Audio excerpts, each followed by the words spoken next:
ওদের নির্দেশের বাইরে কথা বললে তাদের দল থেকে বহিষ্কার করা হয়। কিন্তু আইএসএফ কি করবে? এখানে যাকে আপনারা জিতে পাঠাবেন তিনি যদি পার্লামেন্টে এখানকার সমস্যা নিয়ে গলা না ফাটান তাহলে তাকে দল থেকে বহিষ্কার করবে। আমাকে যদি জিতে পাঠান, আমি যদি আপনাদের সমস্যা নিয়ে কথা না বলি, আমাকে দল থেকে বহিষ্কার করবে। এটাই তফাৎ। এখানকার প্রতিনিধি যাদের আপনারা জিতিয়ে পাঠিয়েছেন, বিগত 10 বছর ধরে যিনি এখানকার সাংসদ আছেন, তার এলাকায় তাকে দেখা যায়নি, মানুষ তাকে দেখেনি। কিন্তু আমাকে জেতালে, আমি যদি এলাকায় জনসংযোগ না রাখি জেতার পরে, তাহলে দল আমাকে বহিষ্কার করবে। সাথী, এটাই তফাৎ, আমাদের এটাই তফাৎ।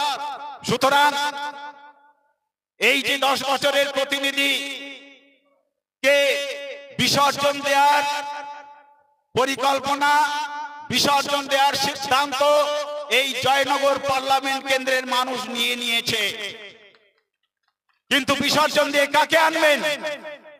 আর একজন বোবা প্রতিনিধিকে আনবেন নাকি সরব প্রতিনিধিকে আনবেন? তা আপনাদের সিদ্ধান্ত নিতে হবে এবং সমস্ত মানুষকে, আপামর জনসাধারণকে বোঝাতে হবে, বিশেষ করে মায়েদের বোঝাতে হবে। মায়েদের যে লক্ষ্মীর ভান্ডার দিয়ে, যে ভিক্ষাশ্রী দিয়ে, 500,000 টাকা দিয়ে, যেটা মুখ্যমন্ত্রী গোয়ায় গিয়ে ঘোষণা করেছিলেন 5,000 টাকা, আর এখানে 500 টাকা দিয়ে তাদের অসম্মান করেছেন। এই যে ভিক্ষে দিয়ে তাদের সন্তানের যে শিক্ষা, চিকিৎসা, খাদ্য, কর্মসংস্থান সমস্ত কিছু কেড়ে নিয়ে, এমনকি সন্দেশখালীর বেতাজ বাদশারা চোখ খুলে দিয়েছে মানুষের, ওখানকার মহিলারা মানুষের চোখ খুলে দিয়েছে। তারা রাত বিরেতে ঘরের সুন্দরী বধূ অথবা কন্যাদের ডেকে নিয়ে সেখানে পার্টি অফিসে রাত্রি কাটাতে বাধ্য করতেন, মহিলাদের, মা বোনদের ইজ্জত লুটতে। এরকম জঘন্য কাজ করতেও তারা দ্বিধাবোধ করেনি। সবই হয়েছে মুখ্যমন্ত্রীর আশীর্বাদ থাকা। এই সমস্ত বেতাজ বাদশারা সব করেছেন মুখ্যমন্ত্রীর প্রশ্রয়ে। তিনি একজন মহিলা মুখ্যমন্ত্রী হয়ে সন্দেশখালী, যে সন্দেশখালী সারা বিশ্বে তোলপাড় ফেলেছে, সেই সন্দেশখালী নিয়ে তিনি একটিও কথা খরচ করেননি। উপরন্তু তিনি বলেছেন শেখ শাহজাহান খুব ভালো মানুষ, তার সম্পদ। সাথী, আপনাকে বোঝাতে হবে, আপনাকে বুঝতে হবে, মা বোনেদের বোঝাতে হবে 50% মহিলা ভোটার, তার সন্তানের জন্য কি ব্যবস্থা রেখেছে। মদের ঢালাও, পাউচ প্যাকেট থেকে শুরু করে মদ, গাঁজা, 60টা জুয়ার ঢালাও ব্যবস্থা করে রেখে তাদের সন্তানকে বিপদে যাওয়ার একেবারে 16 কলা পূর্ণ করে রেখেছে। তাদের ওই এদের বোমা বন্দুক নিয়ে জীবন বাজি রেখে এদের ভোট লুটে নামতে হবে, না হলে পরিযায়ী শ্রমিক হয়ে দালাল মারফত ভিন রাজ্যে অথবা বিদেশে পাড়ি দিতে হবে। তো মায়েরা, আপনাদের সিদ্ধান্ত নিতে হবে, সন্তানকে সুনিশ্চিত ভবিষ্যৎ দেবেন না এই সমস্ত যারা এতদিন আপনাদের বিশ্বাসের প্রতি চরম প্রতারণা করেছে, তাদেরকে আবার ক্ষমতায় বসাবেন। তাই সেই চরম প্রতারণার প্রতিশোধ এবারের ভোটে আপনাদের নিতে হবে। আগামী 1 জুন যে দিন আসছে, সেই দিনে আপনাদের এই চরম প্রতারণার প্রতিশোধ নিতে হবে। আপনারা শাসক দলের মিছিলে ঘুরুন, ওদের টাকা পয়সা নিন, কিন্তু ঠিক জায়গায় গিয়ে আপনারা খাম চিহ্নে ভোট দিন। এই খাম চিহ্ন আপনার সন্তানদের ভবিষ্যৎ সুনিশ্চিতের প্রতীক। এই খাম চিহ্ন আপনার মান সম্মান রক্ষার প্রতীক। এই খাম চিহ্ন আপনার আদর্শ সমাজ প্রতিষ্ঠার প্রতীক। এই খাম চিহ্ন হিংসা মুক্ত রাজনীতি প্রতিষ্ঠার প্রতীক। তাই আমি সবাইকে বলবো, আপনারা আগামী 1 জুন যে আসছে, এই দিনে যারা এই ভোট একটা পবিত্র গণতান্ত্রিক অধিকার, সেই অধিকার প্রয়োগের দিন এরা সেই অধিকারকে প্রয়োগকে এরা খেলা বলছে। কি খেলা?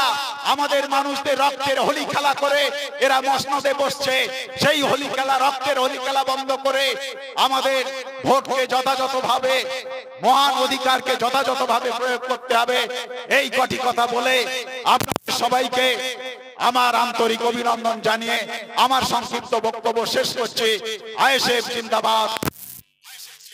সিদ্দিকী জিন্দাবাদ।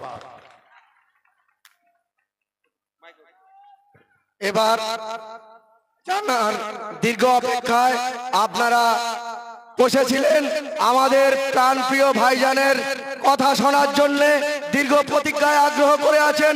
আমি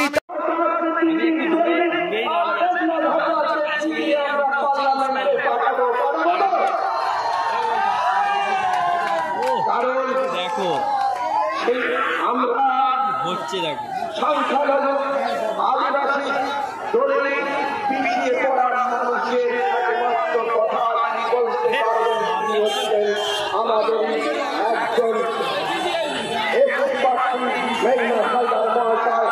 তারা একজন সংখ্যালঘু আদিবাসী মানুষের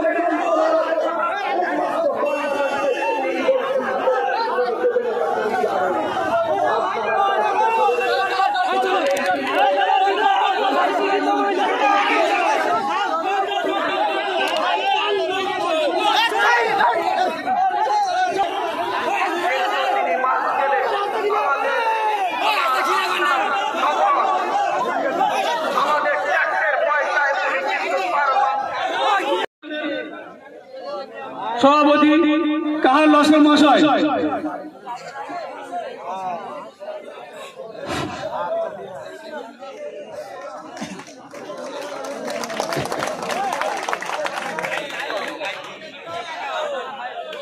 ওনাকে ব্যাস করিয়ে সভাপতি জানাচ্ছেন আমাদের কাহার লস্কর মহাশয়।